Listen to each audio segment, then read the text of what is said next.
I'm from the Rhondda, and it's a great place, right? And yeah, it was a tough environment to grow up in years ago when the pits were still open.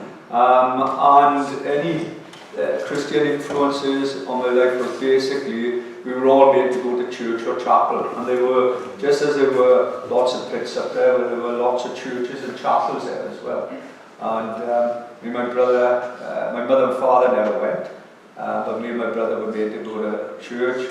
Clive, my brother, got out of it as soon as he could. But, you know, there were times over the years where I did go back and I was sort of interested, if you like, in God, sometimes. Okay, but that was kind of maybe just at the back of your mind? Yeah, and it was very, we went to a lot, you know, there were lots of chapels there, but probably because the church, there was an Anglican church right at the bottom of the street basically, so it was the closest place to go. So we went there, and it was very sort of formal and everything up to the book. So, yeah. Okay. But to come back to the rugby then, how shall I put it? You developed a little bit of a reputation.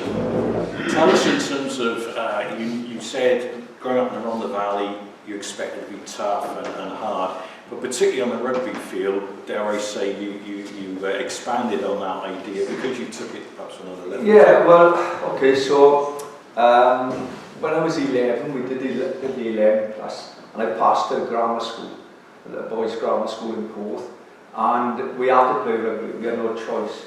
And I just loved the game right from the start, you know. Obviously, I loved the obvious things like running with the ball and scoring tries, but I loved tackling and that as well, which is a lot of kids not very favourable to. But I loved all that, but I loved the physical confrontation as well. And I just thought, wow, you know, I couldn't believe they invented a game like rugby where you could get away with what you could get away with. We were getting arrested, and I thought, wow, this is a game for me. And I was quite a successful schoolboy rugby player, I would say that. You know, I was in the Wales in the 50s, Wales in the 90s, and these type of things. But the biggest problem I had was that I absolutely hated losing. And you know, when you want to play sport, well, we don't want to lose either. But for me, it was obsessional. Like, you know, if I lost, I would break my heart. And my brother would tell you that even when we were real little lads, playing snakes and ladders or something, if I lost, the board would go up in the air and that would be the end of the game. And you know, so when I was playing, I would kick, punch, gouge, whatever it took to win, even in schoolboy rugby and youth rugby. And we were talking earlier on, and, you know, obviously today it's a brutal game. Rugby is a brutal game. We can't get away from that. And the collisions are massive with professional players being so big. But the game years ago, especially up in the valleys, was far, far more violent. You know, there were no television cameras there was no one there taking photos on the phone or anything like that. So you could get away with anything. You know, the referee would be some old guy running across the field over there, he'd just boom, you know, the front rows be fighting, and the scrum went down, it would be booted through and everything. But I took it a step further, and I got sent off. Obviously, you know, the lines that you couldn't cross even in those days, and I crossed the lines regularly, and I got sent off in school rugby, youth rugby, and of course each time you get sent off you get accumulated a ban. That's the way it used to be years ago. And eventually I got sent off in a local derby when the team I played for, Torquay Zebras, we used to play, well, I say play, that's not the word to describe the games that used to happen on a boxing day. When we played Turbot, it was just all out warfare really, for the entertainment of a couple of thousand people. And in this particular game, I got sent, my brother Clive, who was a different type of character from me, you know, been to university, he was home on leave, and one of the Turbot forwards stamped on his head and put about 10 stitches in his head. And so I chased after him, and anyway, the referee blows up and he sends me off. I couldn't believe it, and so I ended up hitting the referee and then you know, offering to fight the crowd. But that's the way it was, you know, the way I was. I got banned for 6 months from that. And then, obviously then, the more well-known one was getting sent off against Cardiff. You know, we Troki were drawn against Cardiff. The City Slickers, sorry guys, but yeah. And we were drawn against them in the cup. And, you know, they were obviously like the Man United, if you like, of rugby union. And we really thought we had a chance of beating them. It was on our own ground, but we definitely thought we could beat them up. And yeah, it was refereed by Clyde Nolan, and this game was on the television. And yeah, and I got sent off again after coming back from the 6-month ban. So then I got banned for life. Yeah. And then so then obviously I was out of the game then for 18 months, and no one else had been banned for life. And then I wrote a letter of appeal into the Welsh Rugby Union, and they allowed me back to play, in fairness. And then I got in trouble again, and then yeah, and then ended up getting banned for life a second time. Well, that was far more serious because the guy was badly hurt in that, and there was a threat of legal action. So yeah, it was all become really very serious. But the Chris Jones that I'm talking to now is a very different Chris Jones to the one that you've just described. So perhaps a really important to say is describe what changed in your life, which is the kind of pivotal moment. Talk us through that change and what exactly happened. Yeah, well, you know, I was in trouble for fighting and things on the field, and I was also in trouble fighting off the field as well. And you know, a typical weekend for me would be to maybe go out on a Friday night and not come back until Monday morning, and get into all sorts of problems and things like that. And I was married, and I had 3 small kids. I was married when I was young, and had 3 small children. I was hardly ever home. And yeah, at the time, because I'd been banned for life, I was coaching Pontypridd Rugby Club with my brother. And we decided to go up to the Brecon Jazz Festival. A group of us, about 35 guys, not rugby fellas, sort of boys who were a bit involved in the drug scene. I got involved in drugs and things like that, and I think we were marijuana and speed and psychedelics and things like that. Anyway, we went up to the Brecon Jazz Festival. I don't think I've ever listened to a jazz record in my life up to that time. I quite like jazz now, but anyway, and to cut a very long story short, I got involved in a fight in a pub called the Boar's Head. Place was jam-packed with people. The whole of Brecon was on a jazz festival. And this guy, a couple of my mates were saying this guy had smashed one of my friends, so I was going to go and sort it out like I used to. And the guy who confronted me was about the same sort of size, with a denim jacket on and a urine in his urine. Anyway, we started wrestling and scuffling, and then we fell through a door into a narrow kitchen. And then he managed to get to his feet before I could belt him. And he ran through the kitchen. It's a beef burger stand on the outside. He jumped into the big crowd that was outside listening to music. I managed to, just as he was going over, I just managed to sort of pull him back, and we fell onto the floor again. And then there were policemen, on a uniformed policeman had been alerted to the fight in the pub. So we were outside and fighting, and you know, the police sort of broke us up and everything else. And I got arrested, got handcuffed, and taken down to the police vans to the Brecon police cells, and I thought it was all a big joke. And then a little while later, some of my mates would see me being arrested. I couldn't get into the kitchen. Would see me being arrested. They started arguing with the police, and they were arrested. So they were in the cells with me. Thought it was a big joke. But the thing that sobered me up was that they said Chris was covered in blood. all down my t-shirt, down my jeans, and down the back of me. And I was thinking, well, I never actually hit this guy. There were boots and punches coming in, but I never actually hit him. And there was nothing wrong with me. And I thought, blood. Anyway, then the police wanted my clothes for forensic evidence. And I thought, oh, wow. And then on a Sunday afternoon, they brought a couple of CID detectives in. And they listened to my story. I'd spoken to the on-duty solicitor, and I could have just said no comment, but because I hadn't done anything, I said to this girl, and she said, well, that might sound better in court if you just tell them what happened. And anyway, they listened to me. They said, well, we've got 7 uniformed policemen. They're willing to say that you were kicking this guy's head in on the floor. And he's an undercover drug squad officer. And they picked a plastic bag up, and there was like a bread knife in there, covered in blood.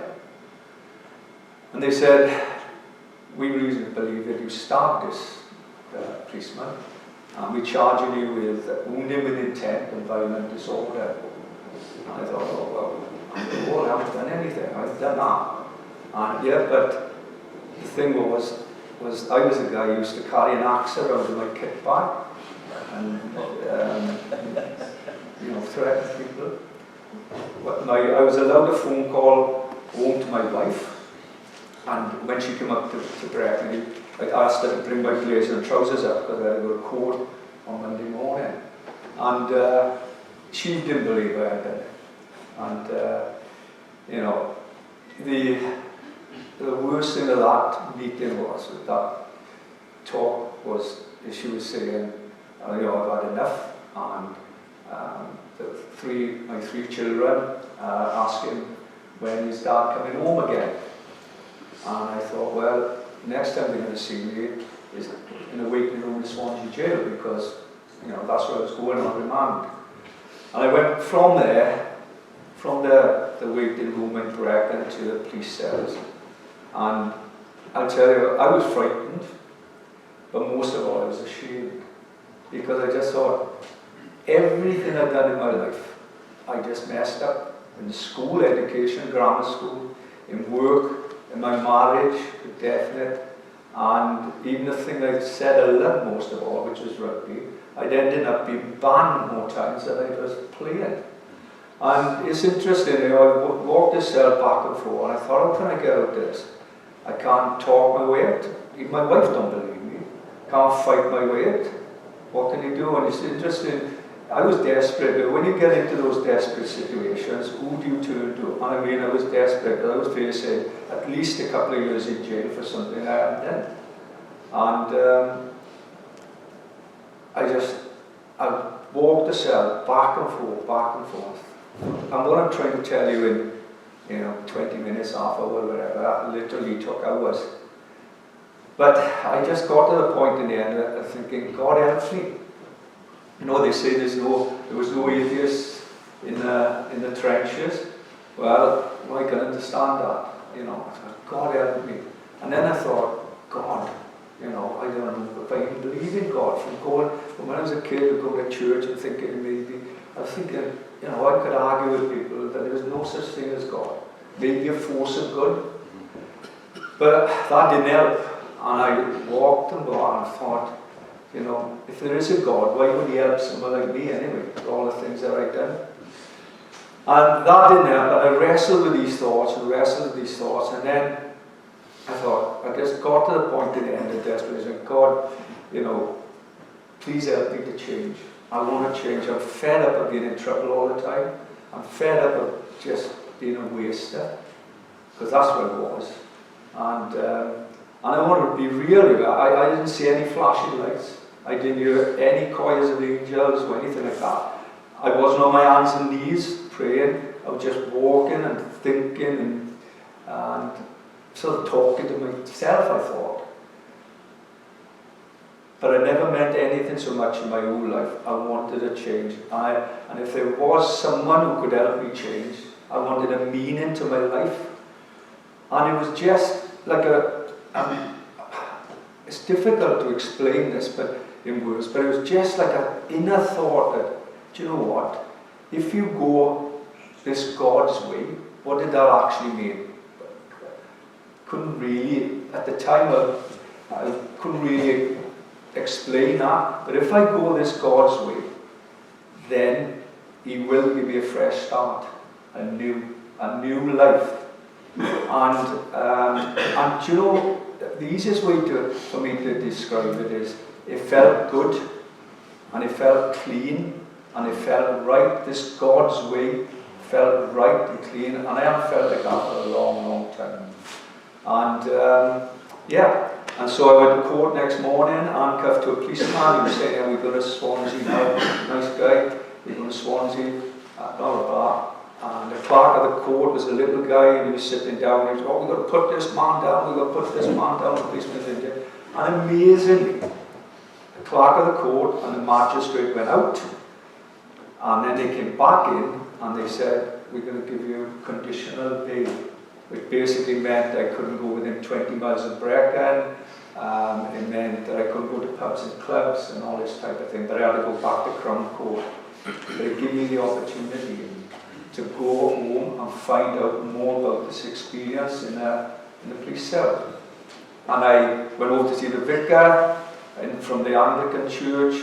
I think he nearly fainted when he saw me. I knocked the door. I don't know what I was going to say to him, but he invited me in, and he was great. And the big thing was, he said, "Well, tell me what happened." So I tried to explain to him. And he said, "Have you ever read the Bible before?" And I said, "Well, I had. I did RE in school, but it didn't make really any sense." He said, "Well, look, don't start at the beginning. Read the Gospel stories, Matthew, Mark, Luke, and John, and tell me what you think about this person called Jesus." Right, okay. And he said, "Pray." And I said, "Our Father who art in heaven." And he said, "No, just like you're talking to me, ask God to help you to understand what you're reading." And I thought, right, that's it. So give me a Bible, and I went home and I read, and what I read absolutely blew my mind. Absolutely blew my mind. Of course, I knew, like so many, maybe less so today, but certainly in those days, I knew about gentle Jesus, guy walking around in a white robe, and the beard and the long hair and all this. But what I read there, I read about when he was on a lake with his fishermen friends, and the storms came, and he was kipping on a boat. And I thought, wow, they're all freaking out, and they're used to these storms, and this guy's just sleeping. That's cool. And at that time, as I said, it was blowing dope and things like that. I thought, man, that's really, really cool. And then when he went into the temple and he was throwing over the money changes, I thought, man, really must have been hard. Hard, as they said there, and then hard. He must have been hard. I would have gone down to Ponty Market to start throwing when the old gypsies and all that down there. So you really sort of had to look after yourself to do something like that. And he's throwing over all the tables and chucking them out of the temple.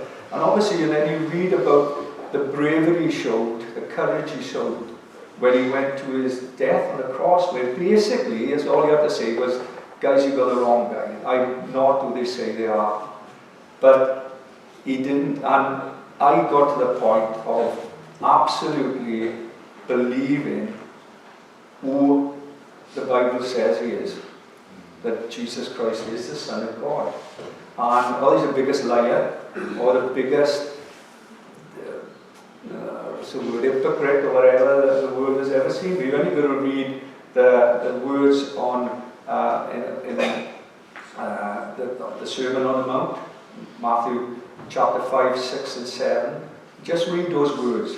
There's a challenge for you when you go home. Is read those words. If you read them before, read them again. If you haven't read them, go home and read them. And those words don't just change individual people's lives. Those words change those whole movements. The abolition of slavery, the civil rights movements in America, those words changed the world. And they certainly, when I read those, they changed my life as well. And I thought that this person, Jesus, is really worth committing your whole life to. And he did give me a fresh start. and changed my life completely. So on coming to faith in Jesus Christ, what was the impact on your friends and family who knew Chris from before? Well, my wife thought I'd gone completely off my head. And, but as the months went by, she could see there was a change in me, genuinely. And and then she started to come to church. And about 2 years later, and she's got her own story to tell. And was my youngest daughter, Jessica, been born and taken to the Heath Hospital in an emergency. But she became a Christian, and she's a very, very committed Christian 30 years later.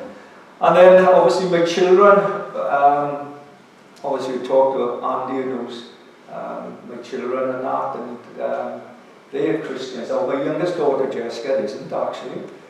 She did make a commitment, and now she's at where she's at. But my 3 other children are all Christians, and obviously the life that I led, and my wife as well in those days, things could have been very, very, very different.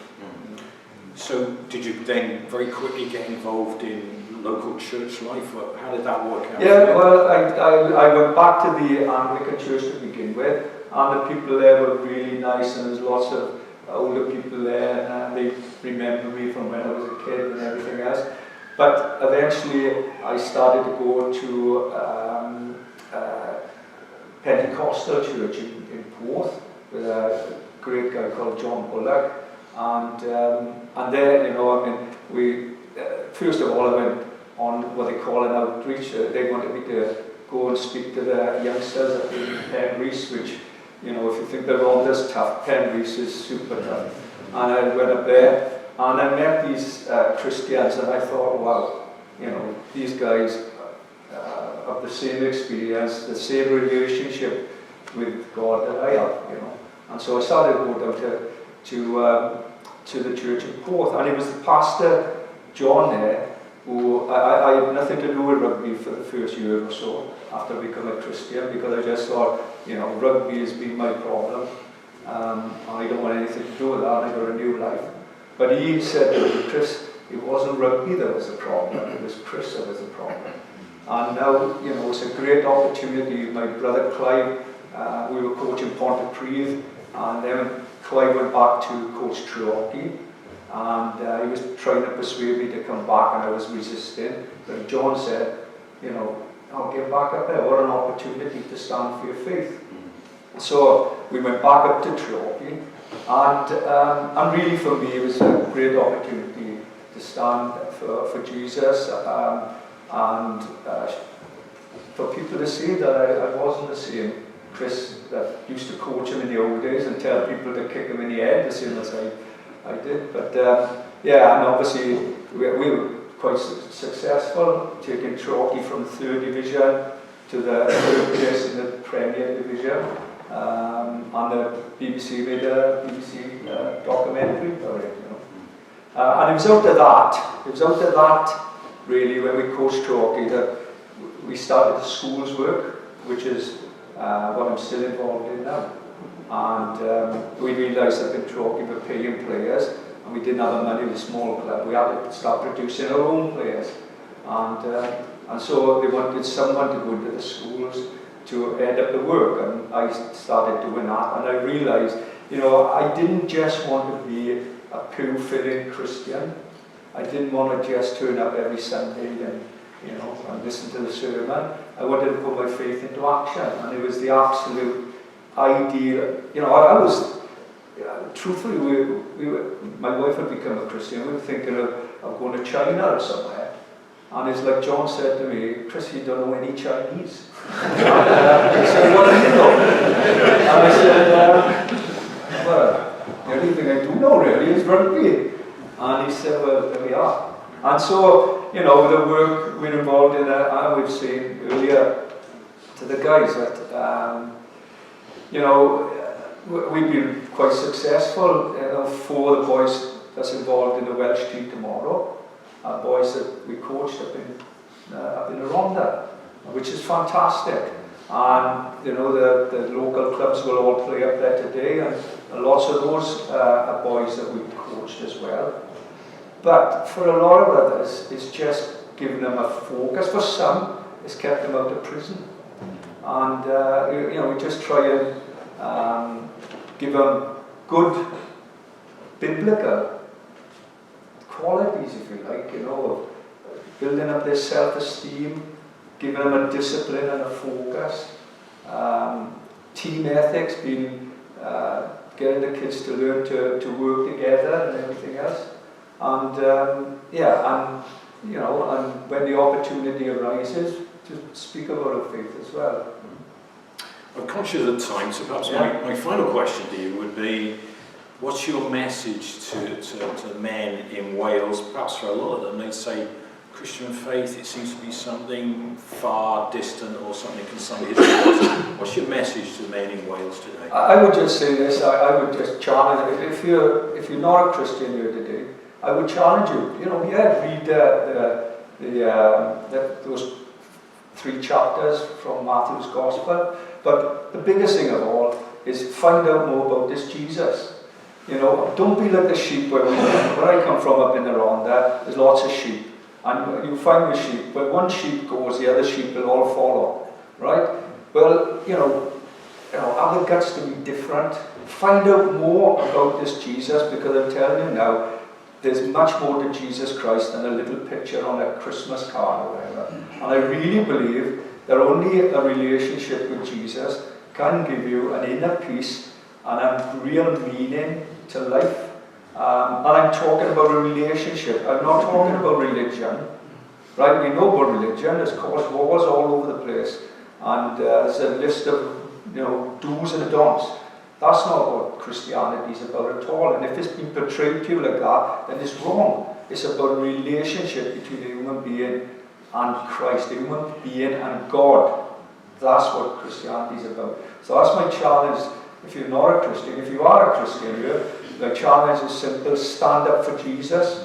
Because never ever, as the world needed the church and Christians to stand up for their faith and to show people a different way, a way of life that is based on love, but is based on justice, and true justice and true truth. You can turn the television on now, you can't believe anything that comes through the airwaves. Jesus Christ says, I am the way, the truth, and the life. And so we have to stand up for him. Thank you, Chris.